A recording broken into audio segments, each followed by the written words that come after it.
morning, welcome to P&B Sports Show. I'm Arako Tom.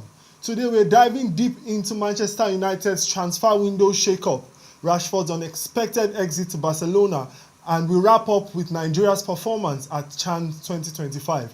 Today on the show, we're bringing together two sharp minds in sports analysis from two vibrant cities in Nigeria. From the heart of the nation's capital, Abuja, we have Osedion, a voice from his fearless takes and in-depth breakdown of sports politics and performances. And joining us from the historic city of Benin, we have Erojon, a dynamic analyst with a pulse on grassroots development and a strong perspective on player evolutions across Africa. Together, we'll be dissecting the latest developments in Africa and the world sports like never before. Mr. Osedion and Erojon, how are you both doing? Good morning, Mr. Tom. Good morning, P&B Sports Show. Good morning, fans. It's a pleasure to be with you once again. I'm very fine, thank you. It's been a long time since we had you both on the show. I hope the weather in Benin is okay, Mr. Ero. Yeah. The weather is fair. We are coping. It's not something we are not used to. Okay. Osedion, are we good to go? Yeah. Good morning, everyone. Good morning, listeners, and good morning, my fellow analysts. Okay. I hope your end is well. Okay. All right. So, Manchester United, they've done some recent signings that have shocked everybody. Like it has never happened like this, like in a very long time, in like 2-3 seasons. So they've signed Matheus Cunha and Mbemu. So it's quite surprising. What is your take on the new signings, Mr. Iro? Okay. Personally, I must give kudos to the persons handling the transfer of Manchester United. I must give them kudos because, like you said, they are unexpected signings. They are brilliant signings. Matheus Cunha was the best player for Wolves last season. Brian Mbemo was the best player for Brentford also last season. So they are very beautiful signings that Manchester United have made. And I think that they are not just surplus to requirements. They are coming in to fit into the system. I believe Ruben Amorim is presently signing players that he knows will fit into his pattern of play. And having watched both of them, they are Premier League proven players. Brian Mbemo had 20 goals plus last season. So they are already proven in the league. They do not take them so much time to adapt to Manchester United. I think the only shake-up that we have is they probably have not played in front of such a crowd before, and the style of play of the coach. I mean, the style of play at Brentford is quite different from what is played at Manchester United. But overall, I give kudos to the persons handling the transfer of Manchester United. Okay. They are brilliant signings. I give it to them. So some will say that Amorim's style is quite strict, and that's why he could not handle the likes of Rashford. He had to push them out. But I'm still on the same matter of the signings. Osedion, we had teams like Tottenham. We had Champions League teams that were gunning for Mbemu and Matheus Cunha. What happened? What do you think made them go to Manchester United? First of all, I would say legacy. Legacy is one thing. If you look at the history of Manchester United, they are a very rich club in terms of winnings and the kind of caliber of players they bring into the club over time, having a great manager in their history. So that's one of the main things. Yes, money may be another factor, but legacy is another thing. And also, the project being presented to these players by Amorim. Amorim told them, okay, this is what I want. This is how the project is going to be. And they believe in the project. And for Mbemo especially, when he was a kid, he always wore the Manchester United jersey. So since then, he had the dream of playing for Manchester United. So he said yes over other clubs. Despite Man U not even playing in Europe this year, but he felt like this is something I want. This is a dream come true. On the other hand, Cunha too, I think he saw what Man United had to offer him.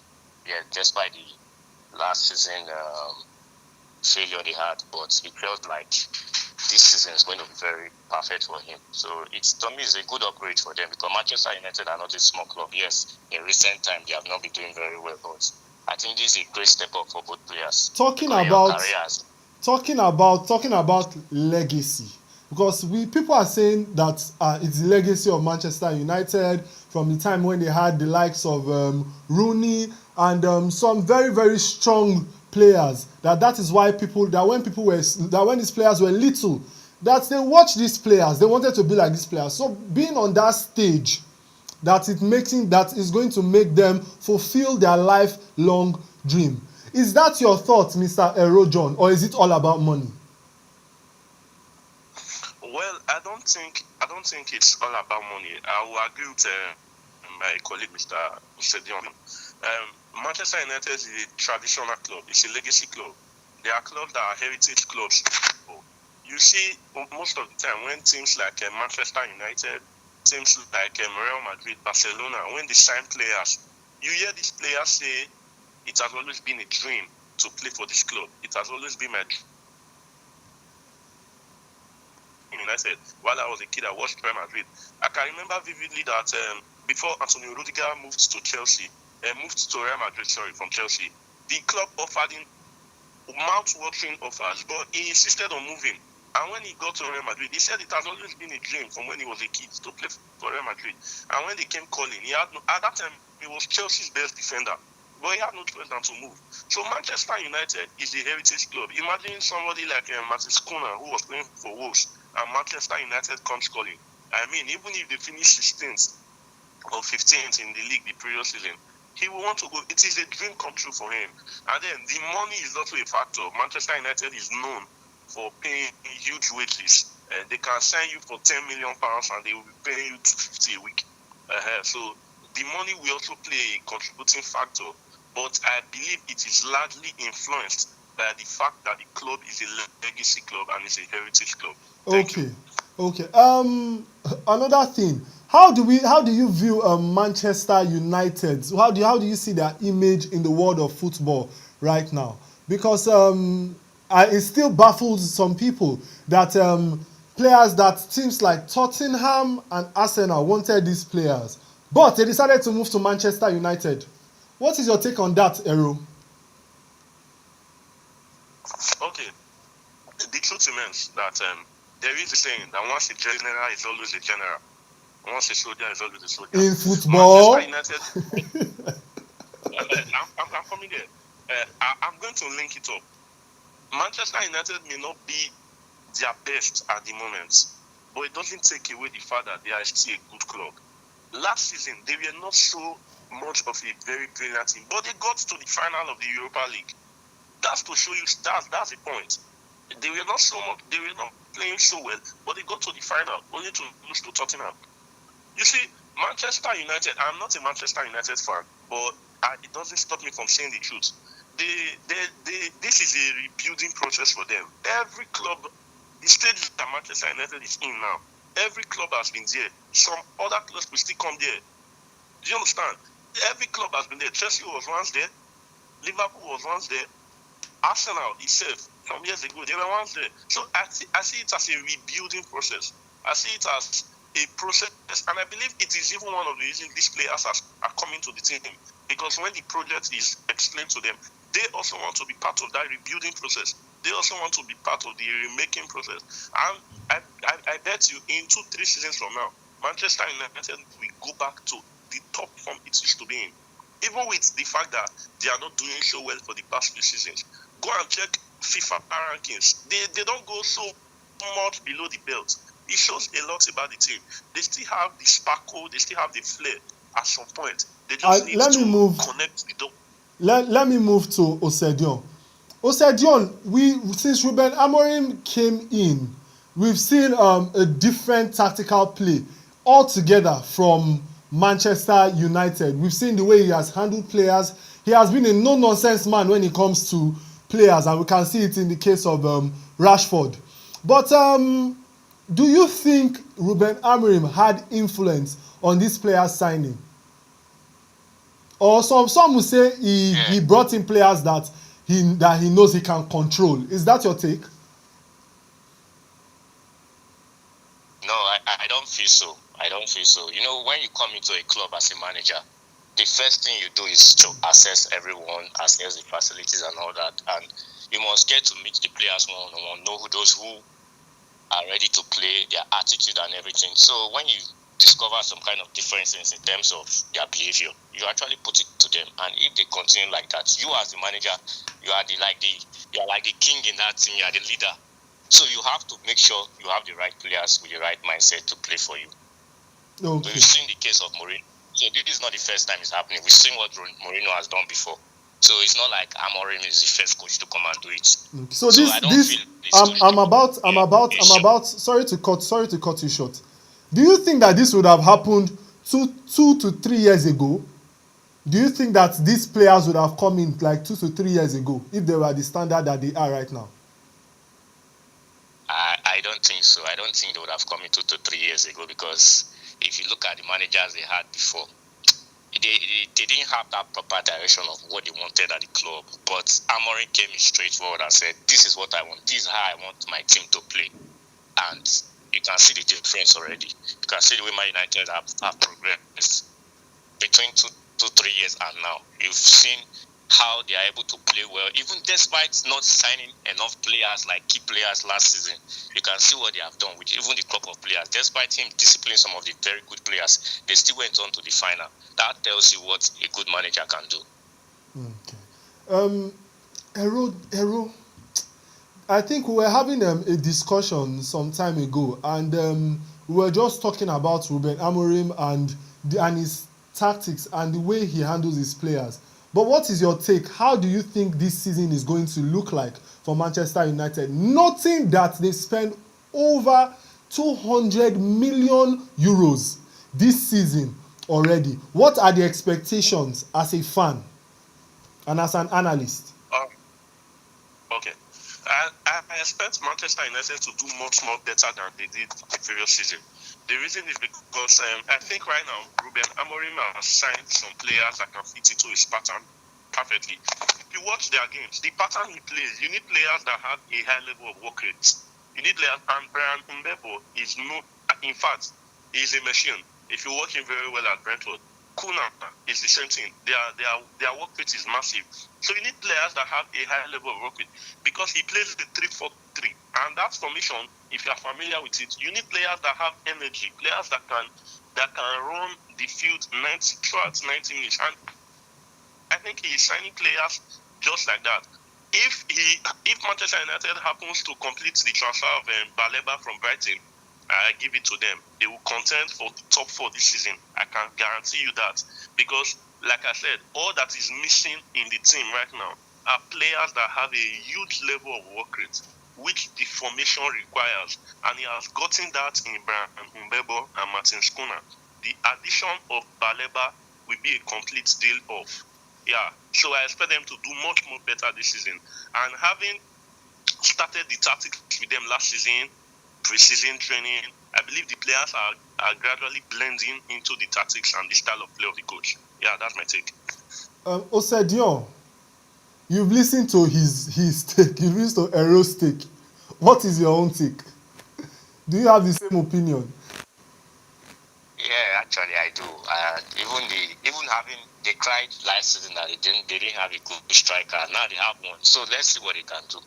Because like what someone was saying, now everyone has a striker at the big team, so there's no excuse as to I didn't perform well this season and all that. So let's see what the players can actually do. It's one thing to buy a player, it's another thing for that player to keep up with that performance they've showed. You just mentioned something. I think Ero said the same thing. He said, and you also said that they have putting players that they can use. You know that Mbeumo, that you see the way he played last season, that he played like a machine. Do you think that this player signing will solve Manchester United's problem? Because it's like their problem is more spiritual than physical.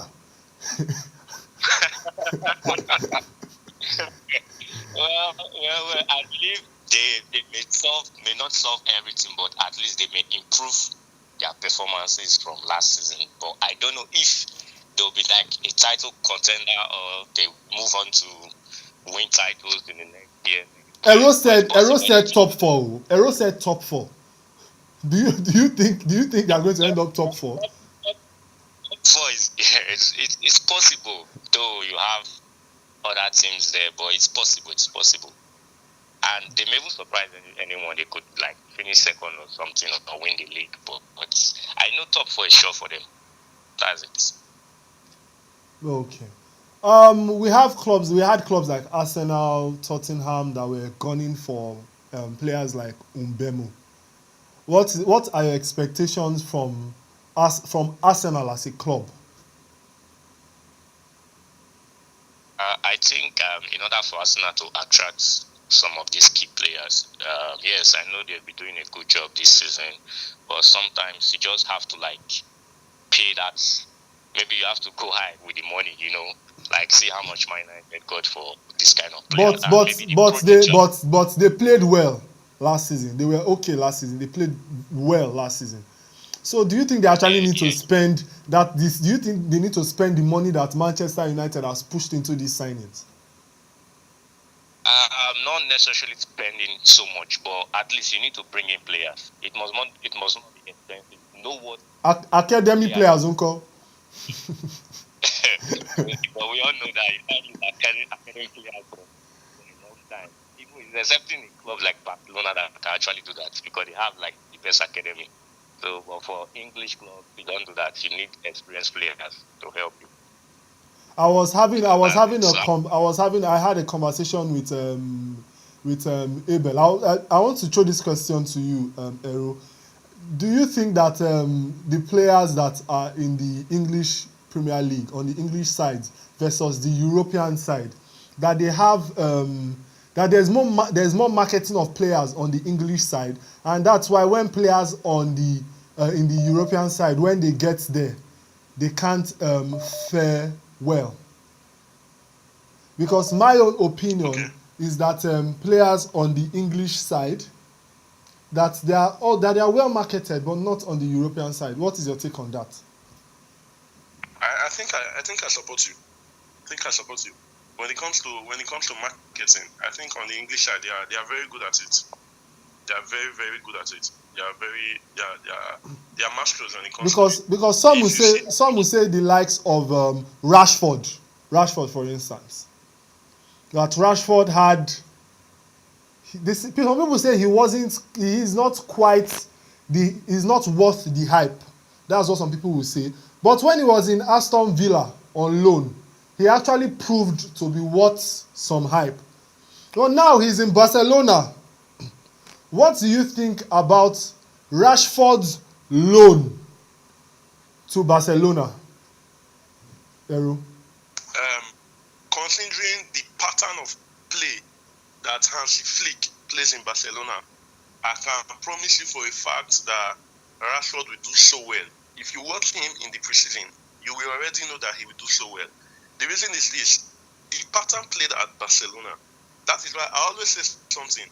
I always say any player that goes to the likes of Barcelona, the likes of Manchester City, and the likes of Real Madrid, and you are not able to thrive, you will find it difficult to thrive anywhere. The reason is this: these three teams that I mentioned, they play a pattern of play that suits whatever personality you have as a player, whatever way you play. You see Rafinha. Rafinha was good at Leeds, we know he was. But see, when he went to Barcelona, he turned into a monster, a complete monster. And now he's even contending for the Ballon d'Or. You see Lewandowski, even as old as he is, he's still doing so well. He's thriving. So this Rashford is going to do so well because Rashford has pace, he has strength, he's good one versus one, he has the flair, he knows how to score. He even knows how to assist, even if it's a problem for him sometimes. But I know that is where Barcelona are going to coach him up. They are going to groom him on that, on his passing abilities. So Rashford is a good player. I think the major problem Rashford had at Manchester United before his departure to even Aston Villa was his attitude. I think he had problems with the coach in terms of that. He had attitude problems. So moving to Aston Villa, he did well. He showed that, I still have this footballing ability in me. And now that he's at Barcelona, obviously he's going to get game time. And I believe that Rashford will do so well in Barcelona. Moving on, Rashford is on loan at Barcelona at the moment. But if he's permanent in Barcelona, Osedion, what role do you think he's going to take up in Barcelona? I believe he will still be on the wing because playing as a 9 is not really Rashford's thing. It's not visible. Like 9, like the likes of Lewandowski. So I think he's still better off coming off the wing, like cutting in from the left side. That is his trademark. So I believe maybe Barca will stick to him being there. Okay. That's his best position. Yeah. Do you also think that him moving to Barca will aid reinvestment for Manchester United, or do you think that they will just keep him on loan in Barcelona, then later bring him back? His performance right now, like this season, is going to determine if Barcelona will pay for his pay the amount Man United have put on him. So he has to prove himself all around this season and give Hansi Flick a chance to actually bring him back for the coming season after this. So it's left for, to me, it's going to be a good deal for Man United because he's not a player at the board. It's a player from the academy, and things didn't work out the way it was supposed to work out. So anyhow, it's still a game for them if they sell him, which is a good thing for both Man United and for the player because he needs to regain his ability to play football like before. Rashford was in LP. He was compared to Mbappe at a particular time, but all of a sudden he fell off. So let's see what his career can bring for him again. Okay. Ero, do you think that Rashford is going to be permanent in Barcelona if he performs very well? Or is there a possibility that Man U might just say, hey boy, come back to the club? My honest take is, I don't think Manchester United will.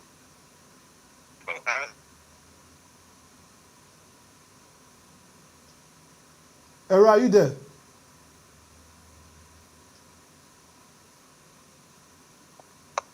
Ero, can you hear me? His problem with yes, I can hear you. I'm with you. Okay. His problem with Ruben Amorim was not completely performance based. There was also an out of defeat problem. His attitude at some point, and same problem they are having with Garnacho right now. So I don't think he will come back. If Barcelona does not sign him eventually, whether he performs well or not, I think they will loan him again or probably sell him to a team that comes calling. Okay, but if he's been permanented at Barcelona, do you think that Manchester United is going to reinvest into the team? Because we've seen that in recent times, before now, Manchester United have refused to make the decision of signing some key players into the team. But this season seems different. Do you think they are going to continue like this? Because prior to now, we've had interest of people wanting to buy the club over, saying that they need to pump money into the club to get players. So do you think that sending Rashford away completely is going to help them to reinvest into the club? Well, it depends. I think, well, like I said, I still believe that Rashford is not going to play for Manchester United again. So at that point, the best bet would be to sell him off completely, especially if their new signings perform. The likes of Martin Skona and Brian Mbembo, if they perform, they will not have a need for Rashford anymore. I don't know if you understand me. They won't have a need for Rashford anymore because they still have so many players that are surplus to requirements right now. They are still thinking of what to do with the likes of Anthony and Alessandro Garnacho. So I don't think Rashford has a place in Manchester United anymore. So his sale will even aid them to reinvest in the club. That's what I think. Okay. You've already said that you expect them to finish top 4. Osedion, where do you expect Manchester United to finish this season? The top 4 is a sure bet for them because when I look at teams like Manchester City, I'm not still convinced. Even though if they end up getting Rodrigo, they may not be as strong as the way they were last season because a lot of things are going on in the club. So Guardiola is not able to put himself together. So Man United have come out strong, but let's see how it goes. A top 4 for me for Manchester United. Okay. Or a top 5. believe it's 5 teams going for Champions League, so they may just take the last spot for the Champions League. I'm going to put my money on this statement that the both of you have made. I believe I'm going to put my money on it. But so after when we are done with the show, we are going to discuss. I'm going to have a discussion with the both of you. But for now, we are going to go on a short break. And when we come back, we are going to be discussing about the African Nations Championship, in which Nigeria has performed well. They've been unimpressive. So grab your teacup, sit back, because P&B Sports will be right back.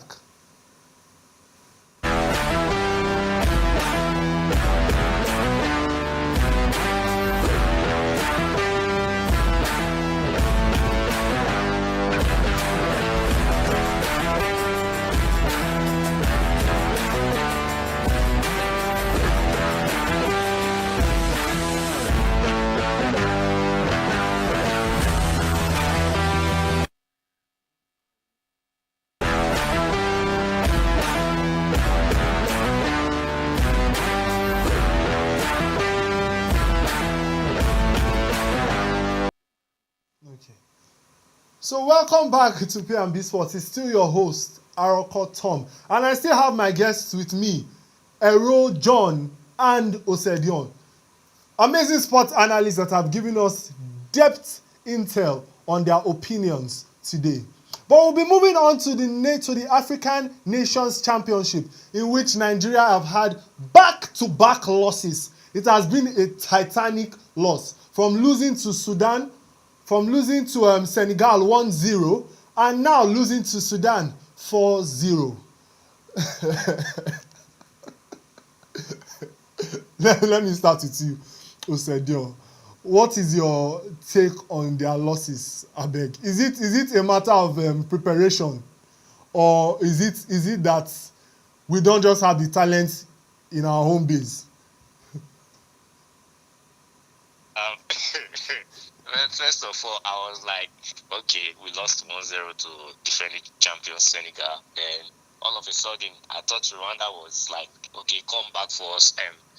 Sudan, sorry, I thought they were come back for us. But 4-0, no.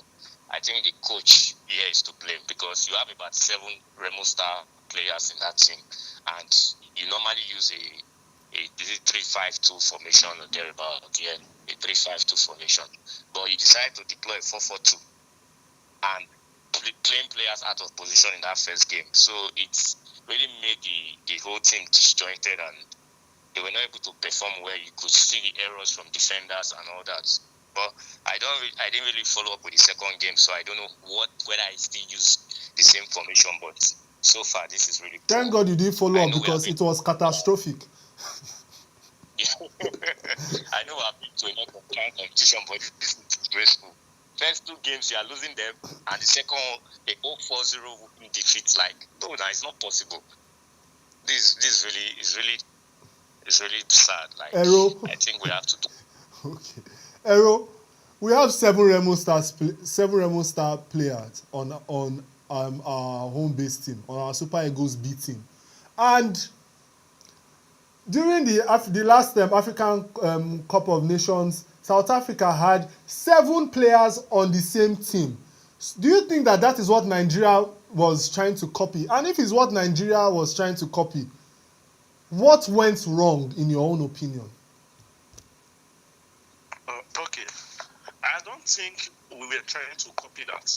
Usually, when it comes to the African Nations Championship, Nigeria is known for always using a vast majority of the home-based Eagles, the home-based players, to play the competition. So I think that's the same trend that we followed. As regards what I think the problem is, we are not always prepared. We are not always prepared.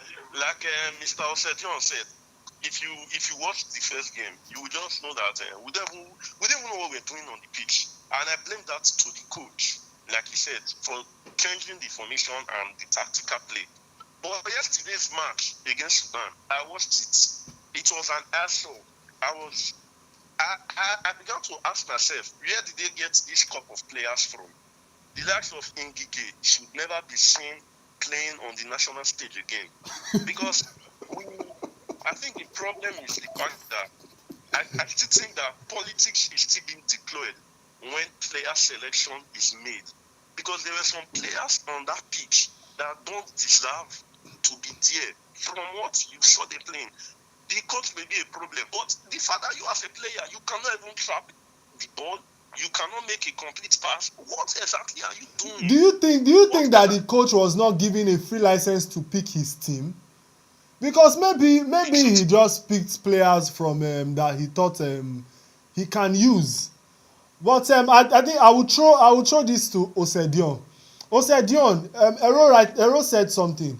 I won't say he rightly said it, but he said something. He said that it's like they just selected players, that politics was being deployed. Do you think that these players were sent into the team or were picked in the team based on merit, or do you think it was based on politics and who you know? If it was something of the monkey is walking and the baboons, they are in the African Nations Championship losing 1-0 and 4-0. From the days of John the Baptist, we know that. I can't hear you, Mr. Osedion. I heard John the Baptist. From the days of John the Baptist, we all know that in this our national team, there's always that connection they do. There's always that politics. Okay, put this player, and the others. Yes, they are based on merit, but you know how these people are always influencing the games like this. So I believe not all the players went there on merit. Some were actually added to the team based on, okay, I put this person, because you cannot have a full 11 that have been doing well for their clubs and coming here to display this kind of performance. I don't think it can ever happen. You understand? So I think Nigeria has to do better. We have to stop things like this. If a player is prepared for a particular competition, yes, let that player represent the country. Not that okay, just add someone else. It doesn't make sense. But don't you think that even these players would have been in camp months before this before the CHAN 2025 championship? Yeah, exactly. They ought to have trainings from time to time. I believe maybe they started training when they heard the competition was coming up. So just like you should have maybe friendlies and all that. But I don't know if they actually follow up with things like that. Because for you to win again, you have to prepare months ahead, not just 2 months or a month to the game. No, it's not possible, because there's something called a flow of play. Yeah, team People chemistry. have to understand. You cannot tell me that, okay, this is my position and tomorrow now, because you know how to play there in your club, you want to play where I'm playing for this national team. Issues like that will always come up, and player has to be confused. Then you now start putting this player, okay, you just play there, see this one's player. It doesn't work like that. You have to use training for months to understand the thing properly. They need to gel, they need to be united. What does this say? I'm still on you, Osedion. What does this say about our federation, our football federation, and what do you think that they should change?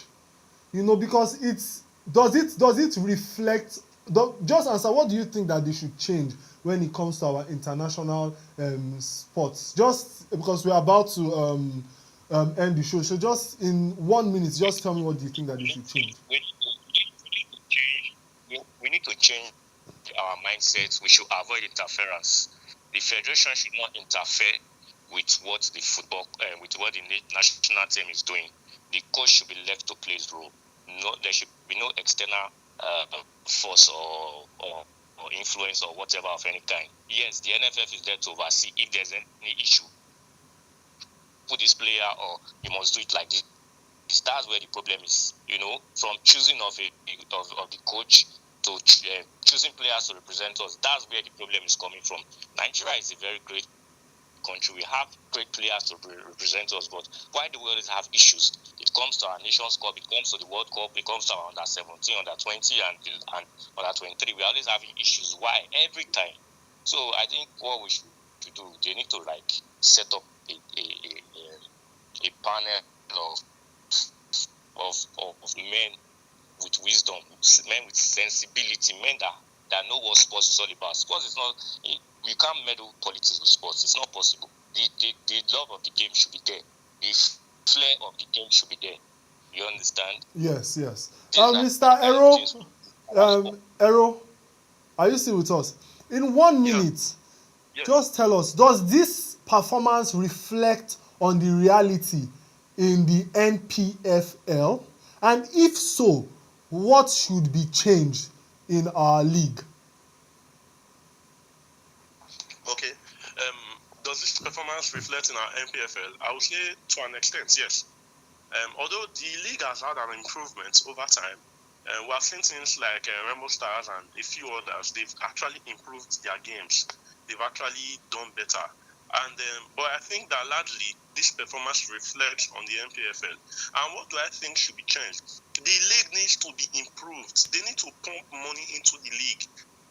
First of all, the various states, the stadiums, the sporting facilities, the training equipment, they need to be improved. The players need to be appreciated more. You hear stories like teams that are being owed 4 months, 6 months salary. This is absurd. Why is that happening? You see teams, when you watch the NPFL sometimes, you watch some games, and the stadium is like a secondary school field. You are wondering what's going on here. You just reminded me. I saw the list of approved stadiums by FIFA for this upcoming season, and I saw that we only had 2 approved stadiums, which is in Abuja and one other stadium. I think probably Uyo or thereabout. We saw countries like Rwanda, we saw countries like Mali, countries around us, countries that before they didn't have these facilities, and in a short period of time, they've already built these facilities. Well, we've come to the end of our sports program today. From myself and the entire crew and our Abuja studio, we say have a blessed day.